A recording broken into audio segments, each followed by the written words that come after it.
Hi, I'm Matt from tracyandmatt.co.uk, and here I have the HP iPAQ data messenger, which is one of the latest Windows Mobile offerings from HP. Typical HP style, quite an attractive box with all the information on the outside, but let's obviously be more interested in what's on the inside, so let's take a look. We have our welcome and getting started, and information on Webraska Navigator. Inside we have the handset itself, which we'll look at in greater detail in just a second. Just want to have a look at what else is in the box. We have a battery, which is fairly small. The capacity there isn't actually mentioned on the outside.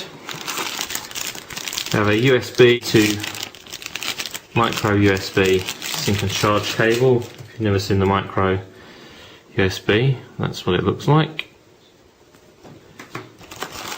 We have the charger, which is a USB style charger, so you use that sync and charge cable, and then we have a number of different sort of adapters for that charger, so that you can use it in the UK, Europe and USA. That's all included in the box, which is quite useful.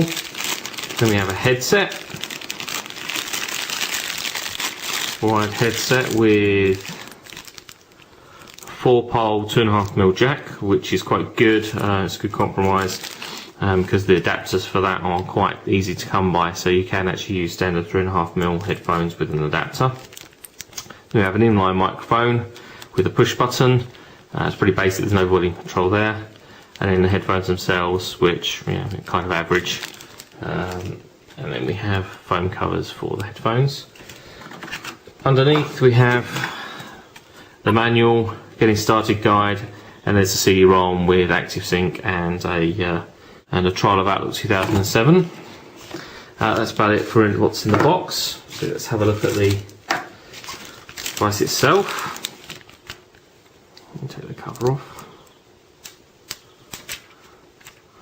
So there we have the device itself. We have a completely flat front, which is touchscreen. That's a 2.8-inch diagonal, quarter VGA, so that's 240 by 320. Below that we have just red and green keys for the send and end phone keys, and a push button in the centre. Then we have OK and a Windows button either side, which are actually quite firm, very difficult to press, almost like they're not buttons, but believe me, they are. Around the side we have dedicated button for the camera, and then we have cover over the micro USB connector and the headphone socket there, which is, as I say, 2.5mm jack. On the top we have a switch, which is the silent and ring button, or ring switch, so that you can actually silence the phone with a switch rather than through software. Quite useful. Then down this side we have a lock button, a volume control and a soft key.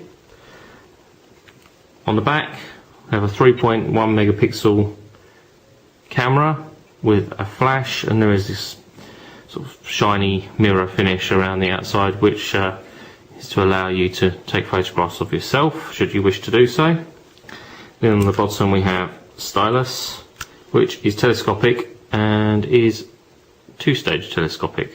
First time I've seen one that's two-stage like this, so it's quite long when it's fully extended, so it's a decent length. Complaints I've made in the past about Stylus being too short isn't the case here, but it is a little flimsy, so in my hand, as I'm actually holding it more like I would hold a pen, it's flexing a little, so, but it's not a bad stylus. It just pops in the bottom.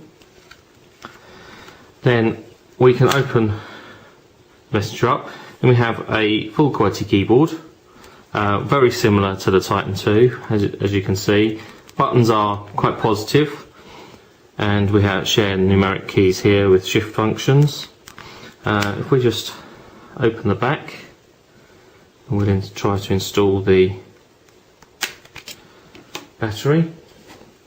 Our SIM card goes under here, and our micro SD card pops in the side just here. Let's just put all this back and put the battery inside. Install the back cover,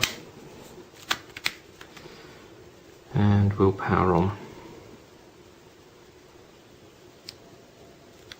Okay, while just waiting for that to start up, let's just compare that to the Titan 2. Titan 2 is obviously extremely popular, but we have a lot of similarities between the two. They both have the same display, both 2.8 inch, both quarter VGA. I would have really preferred to have seen a VGA screen on the new HP, but sadly that's not the case.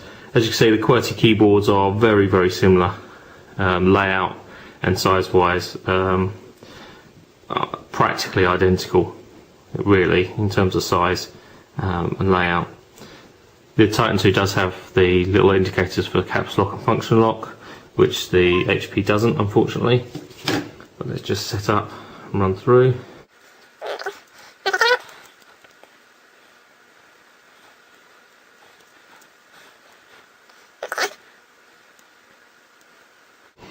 Okay, well, we're just waiting for any custom applications to install. Let me just run down the rest of the specification. Windows Mobile 6.1 Professional, 528 MHz Qualcomm processor with 128 meg of RAM and 256 meg of ROM, pretty standard stuff. Obviously the full QWERTY, we have Wi-Fi, which is 802.11b and G, Bluetooth 2, micro SD card supports SDHC, up to 8 gig claimed in specification.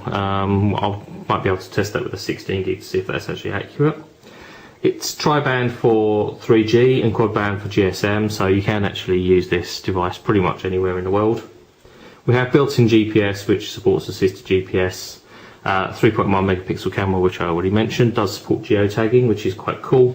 We weigh around 160 grams, which is more or less the same as the Titan 2. Obviously, we can see there we have a lot of similarities between the two devices.